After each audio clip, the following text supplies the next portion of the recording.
Today, we're going to break down the intense youth protests that have absolutely rocked Nepal, leading to chaos, violence, and even the resignation of the prime minister. It's a massive story. So let's just get right to the heart of it. This is the question on everyone's mind. Is this a real, honest to goodness uprising from a generation that's just had enough? Or is there something else going on here? A proxy battle playing out on the streets of Kathmandu, with superpowers like China and the US pulling the strings. All right, to even begin to answer that, you have to understand just how fast everything went off the rails. I mean, what kicked this all off was a social media ban back in early September. And from there, it just spiraled into a total national crisis. I mean, just look at this timeline. It really shows you the insane speed of this whole thing. It all starts with a social media ban, which, by the way, was supposedly just about some registration issues. But that little spark, it lit a fuse. Within weeks, we're talking about a full-on firestorm. Parliament is torched, government buildings are burning, the army's on the streets, the prime minister is gone, and you've got tanks enforcing curfews.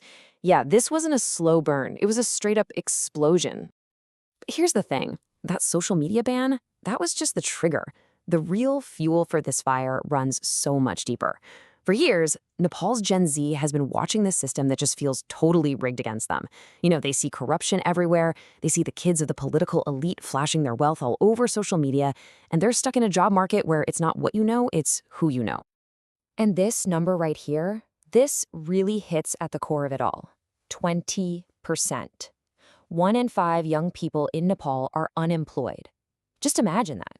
They feel completely left behind, like there's no path forward for them. And when you have that level of frustration, well, it doesn't take much to make it boil over. Okay, so when you have this kind of chaos erupting this fast, it's only natural that people start asking questions about foreign interference, the geopolitical angle. Was somebody from the outside fanning these flames? Well, the two usual suspects pop up pretty quickly: China and the United States. So the China theory goes something like this. Maybe Beijing is playing a long game here, trying to stir up trouble in Nepal to create a headache for its big rival, India. And it kind of makes sense, right? The ruling party in Nepal had these close ties to China through the whole Belt and Road project. But then you've got the US theory. The idea here is that Washington is trying to push back against that exact Chinese influence. And people who believe this point to a couple of things: a meeting between the US ambassador and a really popular anti-corruption mayor, Balan Shah, and the fact that this whole thing looks a lot like the protests in Bangladesh in 2024 that pushed out a pro-China leader. But here's where it gets interesting. This quote kind of sums it up. It looks more like local rage than a Chinese script, because even though China was close with the government that just got kicked out, their official reaction has been super quiet. Just, a hope for stability from a neighbor. There's zero hard evidence that Beijing was funding or directing any of this. In fact, you could argue the protests were aimed at the very system China was buddying up to. So yeah, the evidence on the ground, it really does point to local anger, not some foreign playbook. So what's the bottom line here? The crucial point is that while all these theories about US and Chinese involvement are, fascinating, they're still just that, theories. There's no smoking gun, no concrete proof of a foreign hand pulling the strings. It seems way more likely that the real driver here is that deep, local anger we've been talking about. But look, whether the cause is from the inside or the outside, what happened in Nepal has sent massive shockwaves across the region. And that brings us to what might be the most important part of this story: what this means for its giant neighbor, India.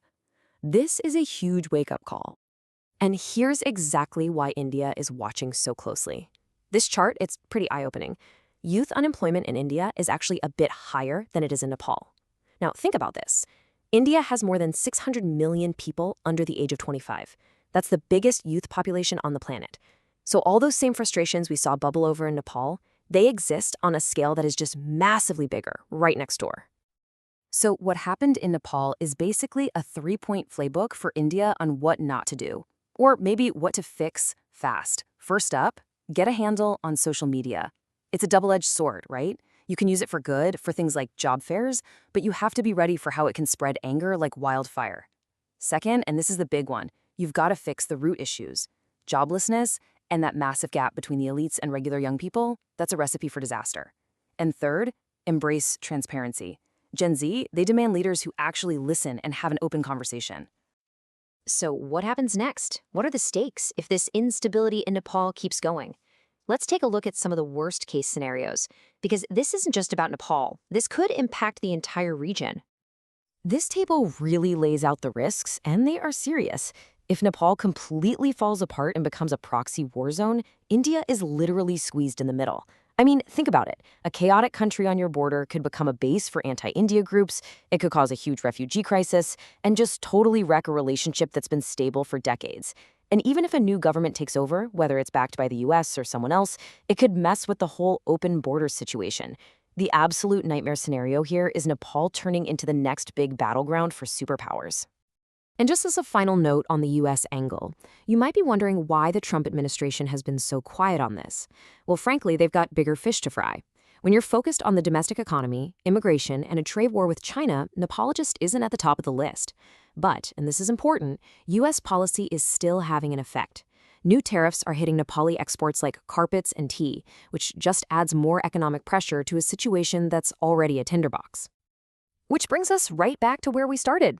What are we actually seeing here? Is it a powerful grassroots youth rebellion born from very real frustration? Or is it just the first move in a much bigger, much more dangerous game of geopolitical chess? I think the real takeaway is that in the world we live in now, the line between those two things, it's getting very, very blurry. And frankly, that's pretty worrying.